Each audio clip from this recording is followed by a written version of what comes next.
Welcome back to Corpse Factory, ladies and gentlemen. This is once again your man, Bob Mob, Doc Wildcard.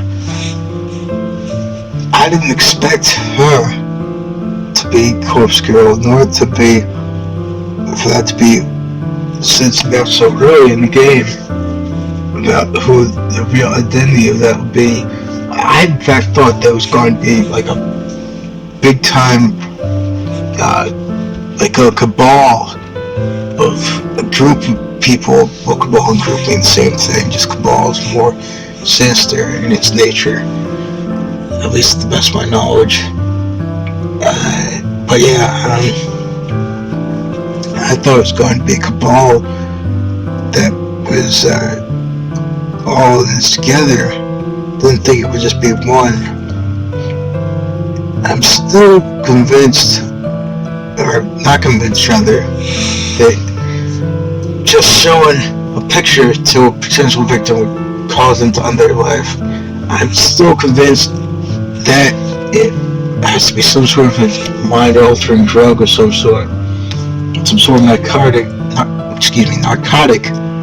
that is somehow released when opening a body bag that was shown in a few chapters back or something. It just didn't make sense for me for someone to just end their own life just because they see a picture of themselves. That just, to me, that doesn't make sense. That just, yeah. But yeah, let's get to it. There's a sudden spark of inspiration that got me to begin fabricating corpse photos about a year ago. I can never quite recall what exactly it was that spawned the idea. Sometimes I get close to memory with the recollection answers at the edge of my mind and then slips back into the darkness.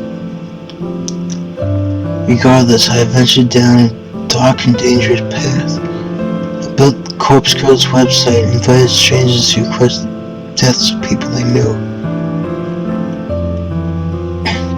It was a sales tactic, simply a way to encourage users to submit images. I had no intention or means of ending lives. Little did I know of the true power I wielded. I only intended to create corpse photos and send them to people for fun. I might startle and scare some unsuspecting fools. It might be a lie to claim I didn't get off from it. The thought of people shrieking in fear at the sight of their own corpse was more than delicious. It sated my budding lust. It filled a dark hole in the depths of my soul and gave me purpose. Never in a million years did I dream one of my corpse photos would result in the death of another human being. This seems so young, just like a teenager or something. Jeez, I'll never forget her name. Noriko, 20-something, slim, gorgeous, eyes that took my breath away when my gaze upon the portrait. So there's the first person to make me feel bad about crafting hoax photos, the only person to make me feel bad about it. But I did it anyway. Corpse Girl never rejects requests. It was her, my conviction, for it's the beautiful rendition of her death. Thanks to some rather macabre source photos obtained via the database of the deceased, I strung Rory's corpse up in the field like a gold scarecrow.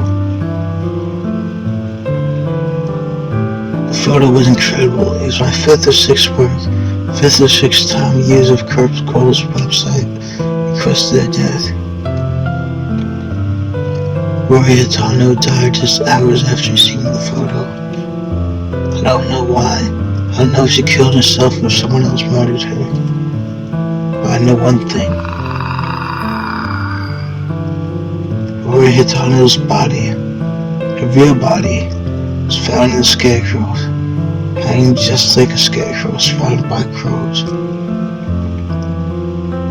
Her eyes been cowed savage cold and stiff fingers clutched her phone tightly. According to the news report, her phone displayed a familiar image, the very image I created for a corpse. When I first learned of Rory's death, I was overcome with varying emotions. I felt sick, elated, disgusted, overjoyed, depressed, aroused. I somehow caused her death. Was Corpse Girl responsible for taking her life? Even though my hands weren't stained with blood, I still felt responsible. The lurid truth was descending upon me at that moment. Corpse Girl had the power to end lives, and the more I dwell on that fact, the more obvious it became to me. I began to feel that power pulsing through my veins, thrumming in my blood as my heart pumped and pounded within my chest. I can't explain how the power works. I don't know why I have it. But somehow the corpse photos I create can compel a victim to end their own life, or compel someone else to end it for them. Rory died in the way that I envisioned. Her dead body matched the great corpse photo I painstakingly created. And I didn't even have to leave the safety and comfort of my apartment to ensure her death. Corpse Girl's power is real, extraordinary. I vowed to exercise that power as frequently as possible.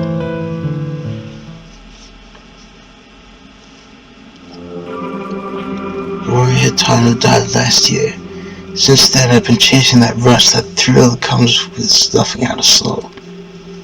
It wasn't hard to grow the popularity of Corpse Girl's website after that thing. Particularly dark corners of the internet gobbled up the news with enthusiasm. The site saw an influx of new visitors. And on a few occasions, I've even overheard people in the real world whispering about a mysterious website that lets you request a death. Crafted corpse photos for dozens of requests. Each photo is more convincing and realistic than the last, thanks to my evolving skills. None of my recent attempts have been successful. Not a single person has dropped dead since Roy Hitano. I'm beginning to wonder if Corpse Girl's power is fizzled out. Or perhaps I never had any real power to begin with. Maybe Roy's death was simply a fluke, a morbid coincidence. I spent countless hours telling myself, dead on Corpse Girl. I've tried so hard to replicate that one success. Every time I receive a request, I do the same thing as I did in Roy Hitano's case. I hit the photo of the victim, try to create a convincing corpse photo, and I timestamp it with the time of death. I send the photo to the victim and then leave the rest up to fate. But nothing ever comes of it. I'm not so delusional to think, yeah, exactly, what gives, what is. This still makes sense to me. I'm not so delusional to think that in normal circumstances, a simple photo would be enough to convince someone to kill himself. And yet, if that photo fell into someone's hands, it wouldn't inspire them to go and kill the victim. Of course not.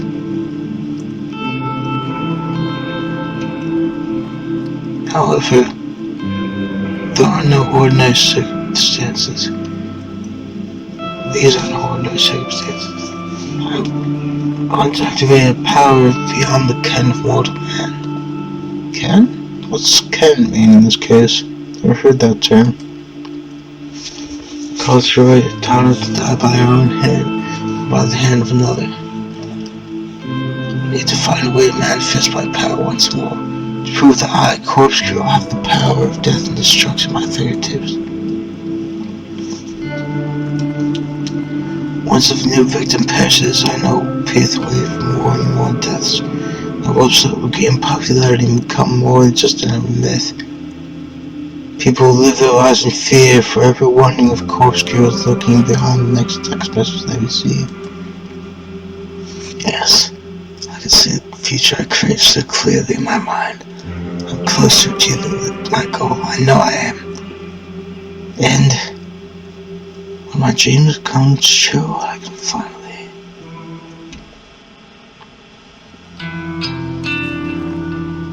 finally what? incessant chirping of birds gently kindles the embers of my consciousness. My heavy eyelids open to find my body contorted before me, legs splayed across the couch, the most uncomfortable position I can imagine. Twist my torso, let my spine pop and crack until the aches in my body drift away. I need to stop falling asleep on the couch. I'm still young, but I can't lay away from my comfortable bed. My eyes fall upon my open laptop, lying on its side on the floor. The screen is blank, battery drained. I briefly panic, hoping that I see my work before falling asleep. Stumbled to my feet and picked up the laptop, then charged the power towards the power outlet.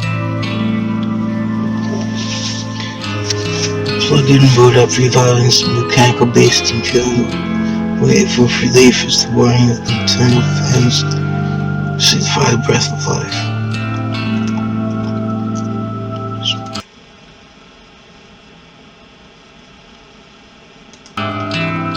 Sorry about that, ladies and gentlemen. I just need to make sure this was recording properly. Screen flickers and bathes my eyes in harsh light. I squint against my will and I can make out the image before me. Merely a corpse, my latest victim. Perfection in picture form. Timestamp on the lower corner reads May 27th. You vote no ceremony at tomorrow's date. Photos ready to be sent out. If I send it now, the victim will receive it immediately and knows the day and realize her death is imminent. It's time to set the wheels of their minds in motion. Leave my laptop out there, I quickly dart into the kitchen. Well, it's a cold kitchen as misleading. Simply a tiled area connected to my living space with a small refrigerator, microwave oven, and a single hot tub. A small stack of drawers is nestled next to the fridge, and I pull open the second drawer from the top. Plunging my hand inside is always an odd sensation. My fingers get buried underneath a dozen cheap plastic flip phones. Press one of the phones between my thumb and forefinger and move it from the drawer. So I scratched up my pink model from 2010 or so, relic from a time not that long ago, but that may as well be forgotten. I flip up the screen and turn the device on religiously. The artifact still holds power. To be fair, I charged up all these phones just a few weeks ago, but the fact they retain charge after being inactive for so long is a testament to their engineering. In any of the shaded lighting work, these phones are referred to as burners, cheap disposable devices that are regarded as soon as their purpose is fulfilled. I acquired them by a rather unsavory means, but it's either here or there. Or in a specs person. I would use these phones to take out the photos I make. By doing this, I would use my personal phone and thus prevent anything from being traced back to me. When a photo has been sent, I keep the burning phone for 24 hours just in case the victim will decide to die. I know I'd get a good laugh out of that. Of course, I don't keep the phone on my person, stored in an old shed black pallet. When 24 hours have passed, I remove the phone's SIM card, snap in half, and discard it with combustible trash. The phone itself gets smashed and trashed in the dumpsters outside the convenience store. I still delete the photos off my hard drive and put my internet history. Obviously, I don't even use my own internet connection at home. I leech off co-op and neighbors' Wi-Fi. He's under the impression I can't afford my own internet connection, whether or not I'm convinced it was such a photo, so he's happy to share his connection with me. Should the police ever try to critical connections, they won't get straight to what? They won't be able to straight to anyone. Gone to great lengths to ensure my actions are untraceable. This is all in anticipation of my inevitable success. I Looking down at the pink phone in my hand, I clear my mind and focus on the task before me. Photos transferred easily from my laptop to the buyer phone. Once complete, I open the text messaging app and enter the victim's phone number. I leave the message field blank by attaching the photo, of course. The victim will receive an empty text message from an unknown number with only the image attached. The image is just about ready to send. There's one more flash I'd like to add. An open a particular app downloaded from every buyer phone. Simply named Number Mask as one of the most ingenious apps I've ever used. The app is for the... Oh, I see. So that's where that comes in. I punch in my memorized checkbook 666-33-666-22 666-44-666.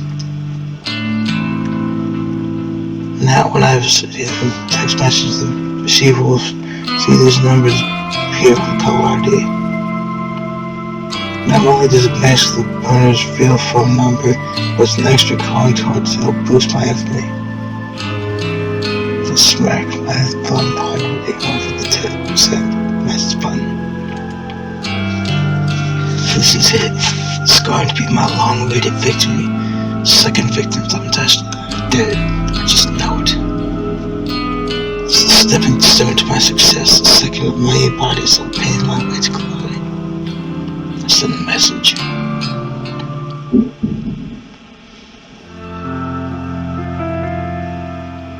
I arrive at work on time just as usual.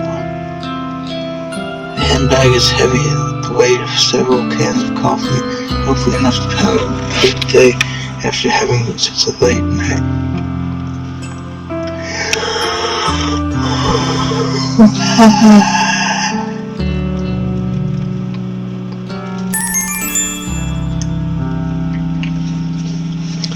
Just before the elevator doors open, my phone starts to ring. I step aside and answer the call.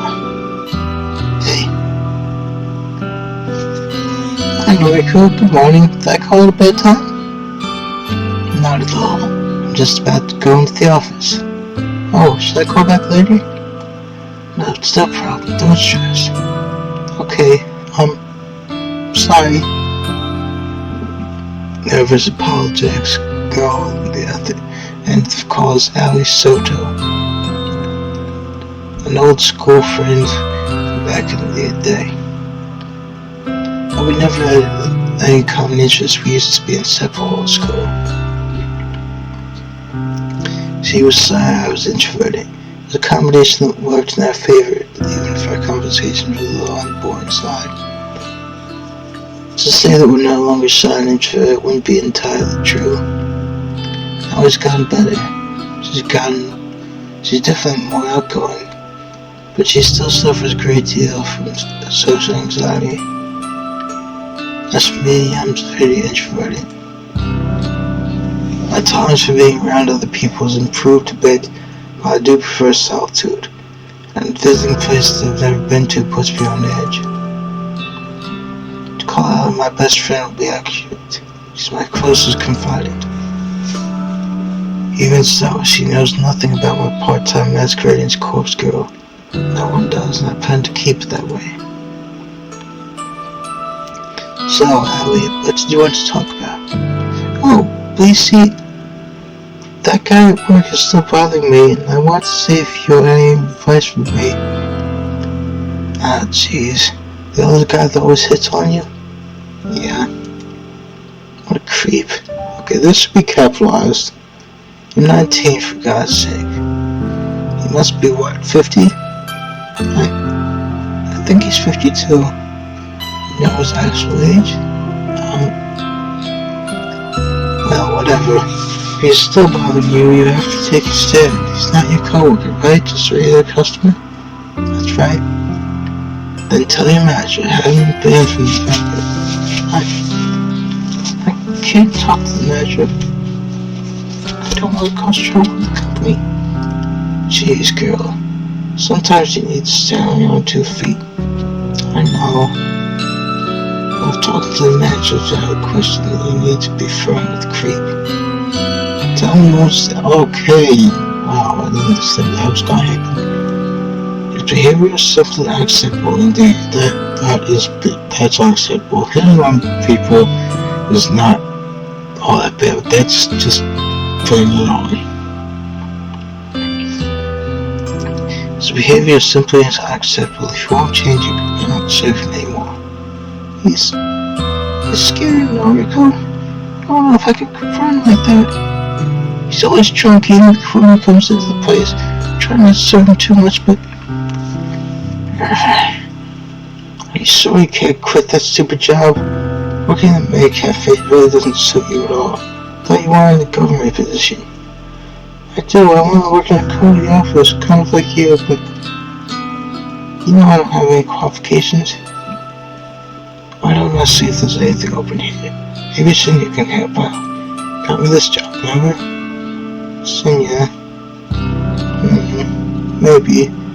He's always a nice guy, right? He's super nice. Stick in the mud, but a nice one. Hey. Noriko, don't be mean. Yeah, you want me to ask? Yes, please. It's no trouble. It's no trouble. I'll talk to Shinya. Maybe they can quit that crappy job and come work with me. That really does sound wonderful. Thank you, Noriko. There's someone else without you. Don't be silly. You're amazing, Howie.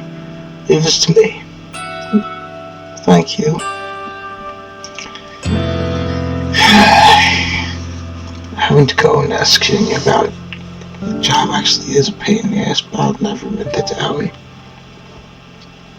I want to help the poor girl, really, I do. Do nearly anything for her. The elevator arrives at the lobby and step in the stairs. The door's open.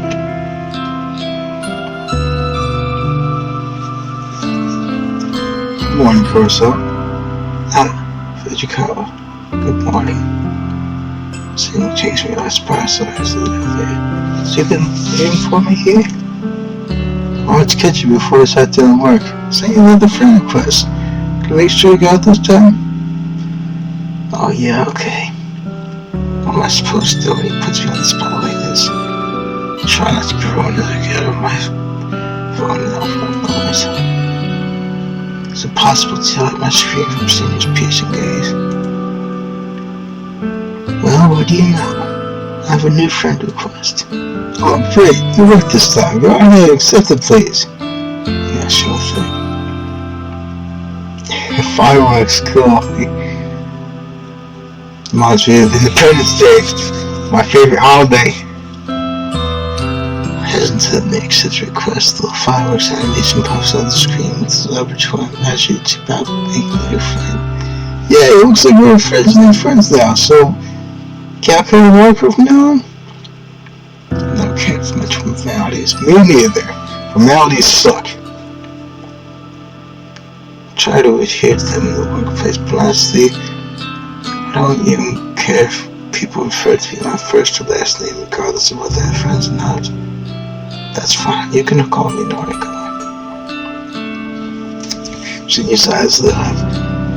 That seems to make the boy happy. Thank you. Oh, you can call me Shinya, of course. Shinya. Hey, we've known each other since junior high, right? Shouldn't we have been on first name basis anyway? Yes, that's true, but we're in the office now, you know? Wouldn't do if you started working here and called me Shinya right away. Unbelievable. I suppose. Anyway, I'm really good at rapping friends now, Noriko. Maybe we can coffee sometime? I told you, even I can see it, as I said before. Even I, the anti-shipper, can see it. I can't help but feel he's trying to push his luck as far as it will go. Any suspicions I have a crush on me are now confirmed.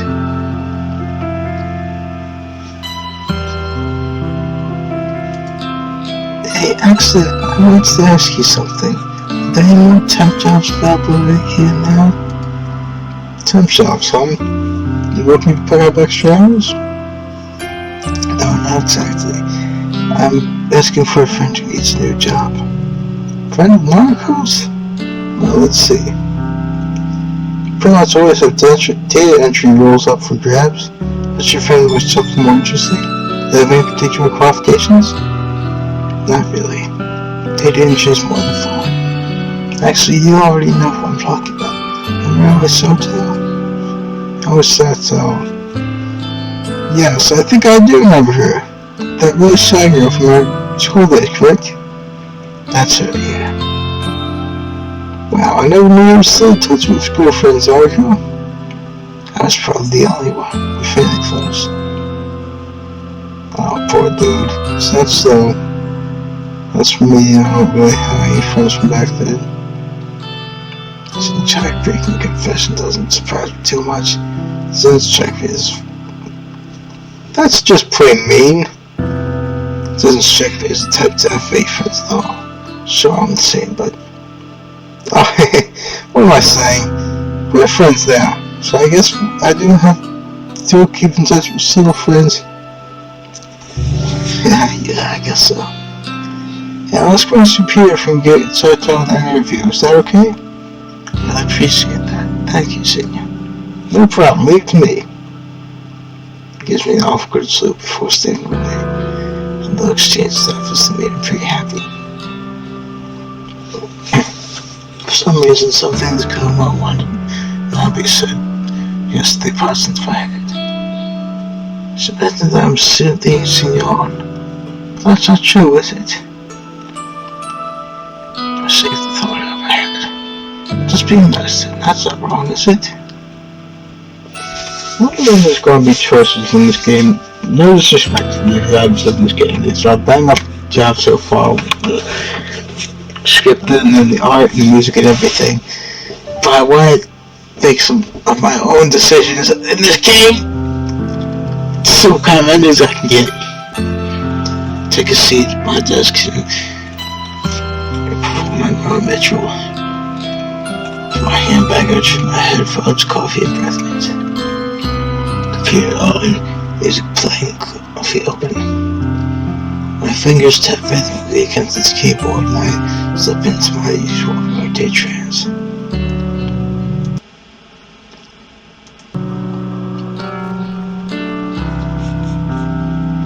So I see you're connected with Senior on Notice now, huh? Oh, well there you tell me it's supposed to be green. I walk to the train station and is interrupted by a familiar grating voice. Sounds like both you are getting on pretty well. How did you? Of course. Talk about how many friends among us to have seen the application when I accepted Jimmy's request. It's actually kind of strange that Tomo and I connected through the app. We added each other on the first day of work before I learned how much of an intelligent keys for anything she is. We simply never deleted each other, even after all these months. Both sides hated me anyway. And I rarely ever post anything myself. She probably forgot we were connected though, till today. Now look, don't get me wrong, you hear? I'm actually interested in seeing you. I'm really happy for you both, like.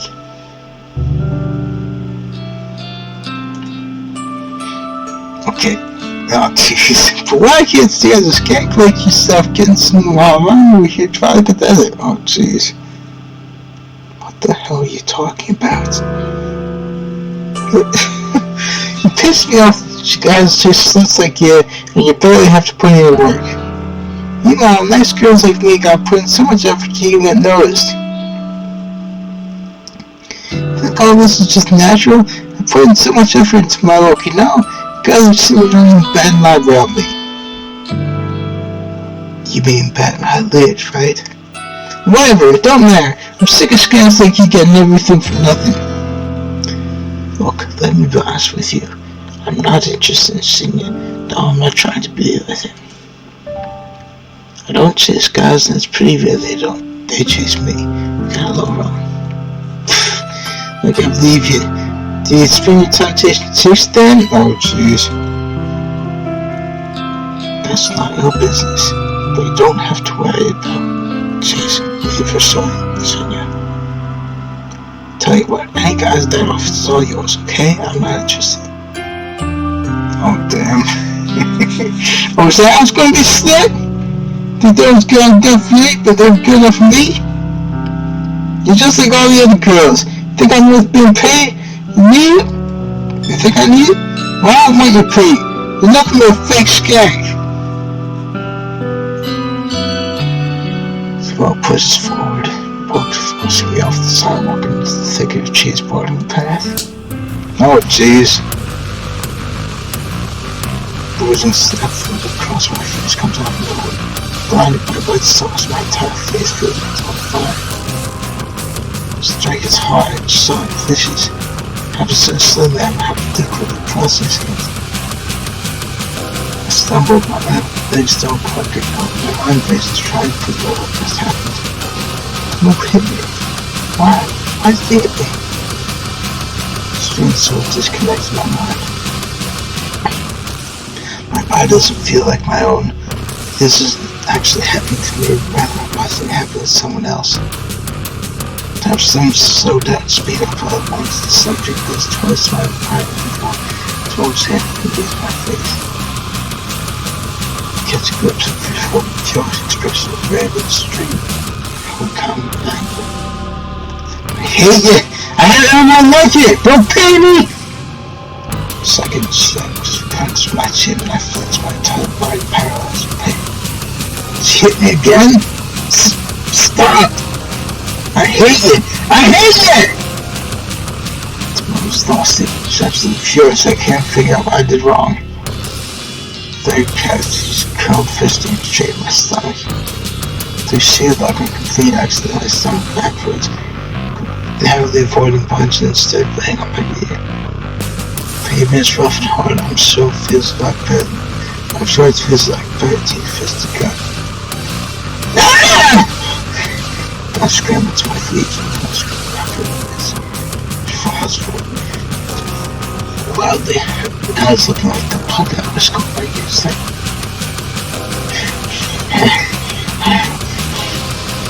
Calm down! Calm down! Struggles against me. I'm slowly peeling at my tight French with the tap of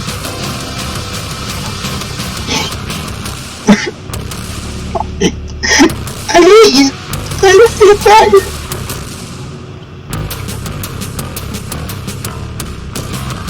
Great Paul to my face herself back in. She stops her leg cursing and watched past me.